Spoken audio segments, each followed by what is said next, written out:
And welcome back, this is Baller Scuba with more Let's Play Chrono Cross. I am joined, as always, by my overworld party of Surge and Poshul. When we last left off, we explored the village of Arni Village, and we made it out to the world map.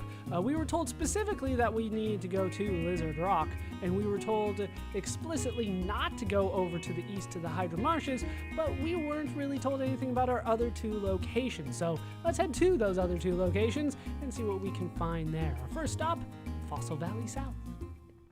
And over here we can find... the hell is that? Is that a giant rat? I wanna go. They're not gonna let me through. There it is again. The hell is that? The Pore Army is currently investigating the area. It is off limits to the general public. We'll inform you when our investigation is complete. You're not gonna let me know. Why you gotta lie like that? So you guys are investigating the area. Is that like a bloodhound for you guys? Like a blood rat? What is that? Beat it, kid. There's nothing to see here. There's something to see here. You guys just aren't going to let me do it. Is that yours or is it a monster? These and other questions. Hopefully answered eventually, but they're not going to let me know anything just now. So the other location that we can go to that is not what we are explicitly told to do is Cape Howell. And over here we can find our first dungeon, I guess you could say. It's really just one screen, but there's a path, there's monsters, there's a heal in the chest. We saw that in the store. We did not pick one up. But let's get into a fight. It's not a very long dungeon, if you can even call it a dungeon. It's one screen. But here we can find both enemies that we can encounter here. We will get into our first official fight, if you think about it. This is the first fight that we've gotten into that was not part of a dream and was not scripted and a tutorial like the one with Radius. But let's see what we can do against the beach bums. Not much, because he instantly comes over and smacks me for 5 damage. Pay attention to when Surge attacks. Notice that he has like streaks behind him, like movement lines. And notice that they are white. He leaves like a white streak behind him. And he also can't hit. Notice that. Now we're going to attack with Poshul. Our first chance to see Poshul. Notice that Poshul... Oh, you can't really see it there. There we go. Kind of leaves a little bit of a yellow streak behind. It's because Poshul is innate yellow, whereas Surge was innate white. Can we actually hit the guy? Thank you. Jeez. These guys are all blue, so it would be great if I had somebody that was red with me, but I do not. Maybe later. Let's just keep attacking.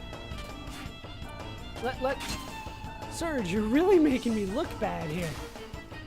The game's even suggesting what I attack with, and you're just not hitting it. Seriously? Like, why does 80% suddenly feel like 50%? We're not landing anything here. But like I said before, because they allow you to heal after fights, it's not that bad. It's not that bad. He's still not even leaning over. We're seriously missing in a lot of departments here. Alright. Now it's time to take on the Sand Squirt. I don't necessarily know why it's called a squirt. It looks pretty big to me. It's bigger than my dog. Or you guys could hit. Thank you. Down they go, and we get our first official win. Despite a lot of problems getting that going, we finally do win. And it's probably time for me to go over the leveling system in this game. I'll try not to spend too much time on it because a lot of it is very vague. Essentially, the way that it works is that there are no levels. So it's kind of hard to call it a leveling system. There's no levels. There's also no experience in the game. Essentially, what happens is that when you have a party member with you and you win a fight, they get some stat increases. In this case, just Poshul, and Poshul gets plus 3 HP. The way that the game works is that it discourages level grinding, and it really discourages power leveling. Power leveling is probably the most aggravating in this game, more than any other game that I have played. It's very difficult to overpower yourself. Essentially, what happens is that when you defeat a boss, it resets how good of a stat increase you're going to get after a fight. And the more that you fight between boss fights, the less of a stat increase you're going to get. So if you really want to power level, you'll spend a lot of time fighting between each boss fight, getting yourself very small stat increases. But that's one of the reasons that I'm not going to be power leveling through this one. I'm just going to go through it normally, and honestly, I think the game is kind of balanced enough so that I don't need to go out and level grind at all, or stat grind, whatever you want to call it, since there's no levels. But essentially, that's how it works, is that you get into a boss fight, and it resets, and then you start getting stat gains again. Especially when you combine that with how many party members there are. Just power leveling in this game is insane. But anyway, Pashul, plus 3 HP. Surge, nothing. We get 68 gil for that as well. Let's, once again, heal without using consumables, and we do have cures. We did get 2 humors and a fang. I believe the beach bums dropped a humor each, and the sand squirt dropped a fang. Remember that those are crafting items. We can use those to make weapons and armor and accessories. And then we'll head over here and get ourselves a bone. And then we can climb up here and take on another enemy. Remember, it doesn't matter if you like sneak up behind or anything like that. And I think that we have seen all the enemies that we can here, but we might as well show off one more fight. This one's actually going to be a little bit easier. As long as I land the hits, it'd be great if you guys did that. So it's really hard in this game to kind of easily compare apples to apples when it comes to figuring out the different characters. You know what I mean?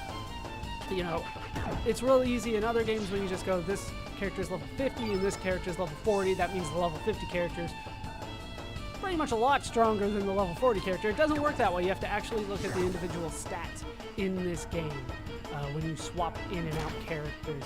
And that can get aggravating sometimes, especially considering there's over 40 characters. That 40 characters does complicate things a bit. But like I said, the game's pretty balanced. I should be able to just swap people in and out, and I should be able to make it through to the end without too much of a fuss. Except for equipment. Equipment's going to be one of the big things. And Pashul gets more HP. Surge is now lagging behind. Honestly, at this point, I'm willing to say that Pashul is a better character. I mean, sure, Surge has better magic, but, you know, I don't know. It's kind of close, actually. Closer than you would think, considering Pashul seems to be a bit of a joke character. But we do get a humor and a fang out of that as well. So, that's the battle system. That's the leveling system. I do want to talk a little bit more about the battle system, but I just had a vague thought about it that I wanted to go over later. So, essentially, we came for those 2 chests and a couple battles, but there is something up here worthy of note. I actually have to hit the button next to this thing, and then walk up to it and hit it again. Surge and Lena forever. Isn't that sweet? Even though, to be honest, we haven't really seen anything from Lena that makes us go, wow, I'm glad she's my girlfriend. Other than maybe she's cute. Like, personality-wise, I don't know. She doesn't seem all that great to me. Although this place does look familiar to something that we did see in Chrono Trigger. The enemies do respawn as soon as you go off screen, so I'm going to take care of both of these guys off screen. Those enemies are taken care of. Pashul got more HP. Surge still got nothing, but you did notice in the top right that it does say I have the flu. Surge got hit with an aqua ball, and now he has the flu. He did get fully healed, but he does have a status condition. One of the bad things about the status condition is that it really messes with the movement that I get. Like that, I didn't turn there. I held the stick straight, but he still moves very erratically. So we're gonna head back to Arni Village so that I can cure this. The flu, I don't know why they did that. It's kind of a neat concept that the status effects that your characters have actually affect what happens outside of battle. but that's more annoying than anything else. So we're back in Arni Village. I need to rest. Just go ahead and sleep the flu off. Apparently you can get rid of it overnight. I wish that worked for me. Flu's for me always lasts weeks. It just never goes away. But for the time being, we're all cured. Look at that. Straight movement. Oh, it's so nice. I honestly forgot that happened until I was testing it a little bit earlier. I was like, oh, flu. Now I'm moving so weirdly. All right, so where we're supposed to go is Lizard Rock. Remember that we did have a few tips regarding this one. One of them that we weren't told is that we need to push the rock so that we can move forward. All right, so we do have another beach bum there. I would like to show off the beach bum, but essentially what we're looking for is that guy right there. That's our man. So let's take out the beach bum first. I do kind of want to show it off a little bit because I do believe there is a chance somebody else will come out.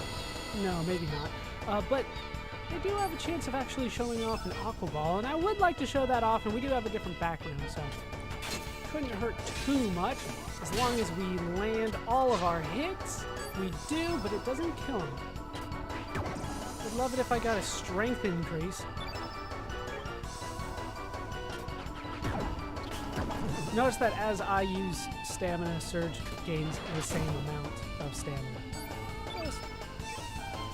Once again, a little bit more about the battle system. There is something that I did want to say about the battle system. I have almost no information to back this up, but just based on feeling the battle systems in different games, I have noticed something that's kind of... I went for it and I missed. If you miss, you don't get nearly as much stamina. Something that I did notice while playing this game, it feels somewhat similar. It feels like a spiritual successor to Xenogears' battle system. Now, to me, I felt like Xenogears itself is kind of a spiritual successor of Chrono Trigger's battle system. So it feels like they were trying to be more HP for partial, of course. Just one, though. Like I said, diminishing returns. You're not going to get as much the longer that you fight without going through a boss. Just the way that it works. And in this treasure chest here, we can get ourselves a fireball. We've been needing some red. Not being too allocated, though. I refuse. All right, so remember that there was a guy that told us to cut off the guy at the pass or block his escape. Something similar to that. That was one of the tips. And it's done just like that. So now he is caught, and we are ready to get into the fight again. So it feels like, to me, that Final Fantasy as a whole, as we fight a Komodo pup. We're going to be fighting a pup. That sounds so wrong, but that is indeed what we are doing. So Final Fantasy, all the games in the main series, to me, feel similar battle system-wise, with the possible exception of Final Fantasy VIII, which kind of threw everything on its head, but it still kind of went off of the rest of the battle systems in the series. 91% chance, seriously, and I still can't freaking land it. It feels like Final Fantasy, the battle system didn't change that much, really. You had basic attacks, you had magic, which had limited uses, either by MP or pure number of times that you could cast it. But essentially, it was a similar battle system with some added features as you went through the series. I felt like Chrono Trigger was trying desperately to change that system, although it was still very similar to Final Fantasy. I felt like Xenogears took the split and widened it, and I feel like Chrono Cross here widens it even further. But I feel like that they're kind of spiritual successors. So, like, the line of the battle system goes Chrono Trigger, Xenogears, Chrono Cross. And once again, I have no information to back that up. It's just based on feeling it and how you go through the game. More HP for Poshua. And we get a fang and a bone out of that one.